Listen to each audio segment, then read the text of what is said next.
Hello' good morning. এতিয়া 6:30 হৈ গ'ল, মানে গা চা ধুই ফ্ৰেছ হ'লোঁ আৰু 6:30 হৈ গ'ল। এতিয়া য়োগা ছেশ্যন আছে। য়োগা ছেশ্যনৰ পিছত ব্ৰেকফাষ্ট, তাৰপিছত অলপ ৰেষ্ট কৰি কিনি ট্ৰেইনিং ষ্টাৰ্ট হ'ব আৰু। চ' এতিয়া ওলাই যাম আৰু চাই ল'ম য়োগা জিন্দগী য়োগা কৰিব পাৰিম না। মইতো নোৱাৰিম, মই জানো মোৰ হালতে এনেকা, কি ক'ম আৰু। হ'লেও যাম, এটেণ্ড কৰিবতো লাগিব ন। চলো।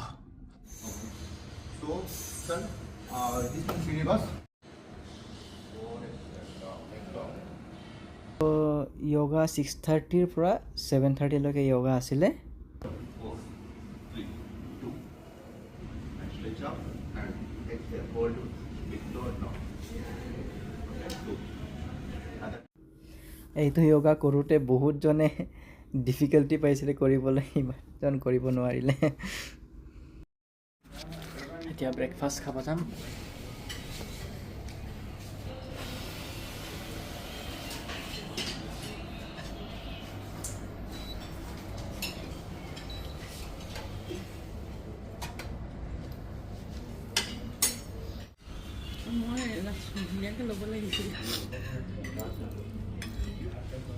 ব্ৰেকফাষ্ট হৈ গ'ল।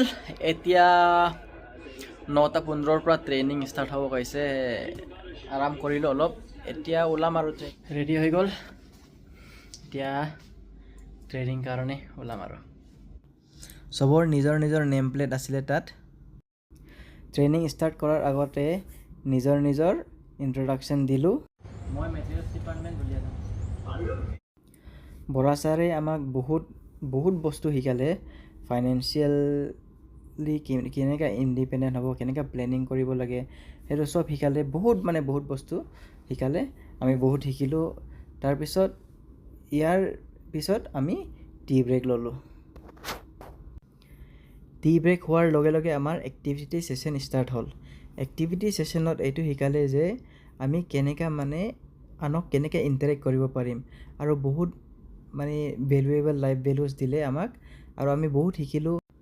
শিকোঁতে বহুত জমিলেও, বহুত শিকিলেও, আৰু চব আছিলে, আৰু বহুত ভাল লাগিলে। 1, go!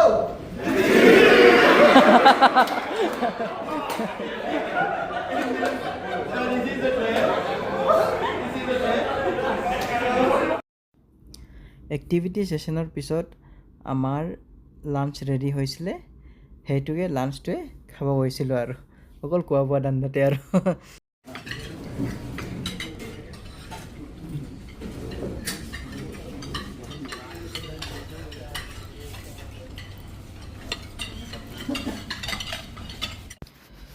খোৱা বোৱাৰ পিছত কুছ ঠাণ্ডা আৰু কুছ মিঠা আইচক্ৰীম খালোঁ। এইটোতো লাগিবই, খোৱা বোৱাৰ পিছত যেতিয়া পাইছে যদি খাব লাগিব ন, সেইটোৱে খালোঁ। তাৰপিছত আৰু ক্লাছ ষ্টাৰ্ট হ'ল। আজিৰ ট্ৰেইনিং শেষ হ'ল আৰু এতিয়া চবে ফুৰিব গৈছে, আৰু মই বহুত ভাগৰ লাগিছে, সেইকাৰণে ক'তো নাযাওঁ, আৰাম কৰি ল'ম। চ' দিছ ইজ ফৰ ডে 1। ইয়াতে ডে 1ৰ ভিডিঅ' সামৰিছোঁ, আৰু নেক্সট ভিডিঅ' ডে 2ৰ হ'ব। Tata bye bye, see you in the next video'.